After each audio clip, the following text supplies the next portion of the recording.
iyadoo waayihii dambe fanka Soomaalidu iska noqday mid laga dhaxlo fidno fawdo iyo dagaal joogta ayaa haddana dadku waxa ay si hoose isku weydiinayaan cidda ka dambaysa dagaalka hoose ee dhaxmaray fanaaniinta King Jaamac iyo Guuleed Simba oo bariyihii u dambeeyay shita maqaayada YouTube-ka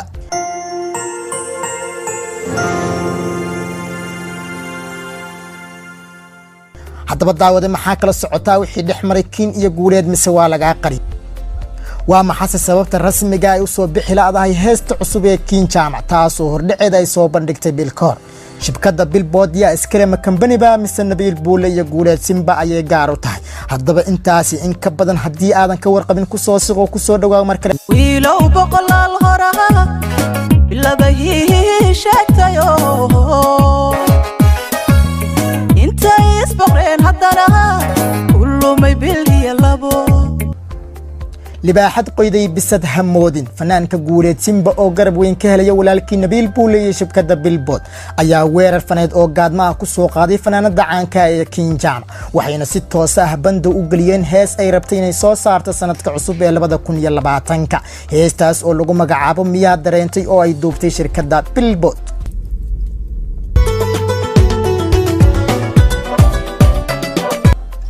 Guuleed Simba oo baqdi weyn ka qaba in luq la galiyo albumkiisa cusub ee Janna Duniya waxa waqti badan ku bixiyay in dib loo dhigo heesta cusub ee King Jaamac sida ay xaqiijiyeen ila ku dhow Billboard shirkadan oo laga leeyahay dalka Mareykanka waxa la aasaasay sanadkii 1894 November 125 sano ka hor company-gan ayaa soo saaray filmaanta Bollywood-ka iyo heesaha hirgalay ee caalamka musician Soomaaliyaanka ugu horeeyay ee ka qayb qaata waxa uu ahaa Keenan oo ku biiray sanadkii 2010 xilligaas oo kaalinta koowaad ku galay heestii hirgashay ee Wafin Flag taasoo luuqa gelisay Shakira iyo xirteedii isla markaana ay daawadeen dad gaariya 195 milyan from Somalia Keenan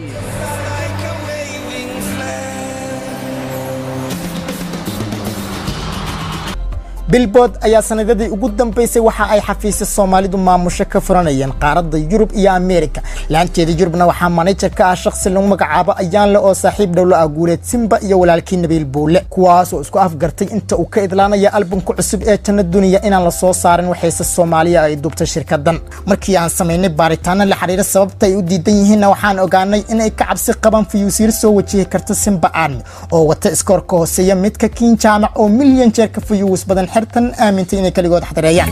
waagi waka bariyo sakaba laga badi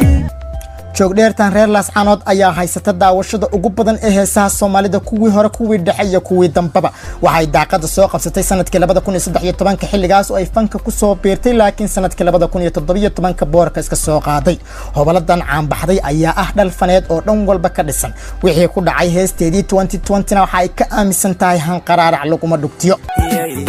dhanka kalena xidigan sidii gabdhaha u ciyaara ayaa dadaal ugu jira sidii uu iskaga bareejayn lahaa King Jaamac maadaama muuqaalkiisa ugu daawashada badan uusan weli gaarin 10 milyan viewers ku darso waxa gabi ahaanba barbaray qorshihiisa soo saaray hees cusub sanad waliba kadib markii uu dakhli yar ka helay aaladda YouTube-ka taasina waxay u fududeysay inuu ka soo kabsado tabaryaridii dhaqaalaha ee dhanka wax soo saarka heesaha guud ahaan xogteena xasaasiga ah ee uga hadlaynay dagaalka Guuleed Simba iyo King Jaamac halka ayaan ku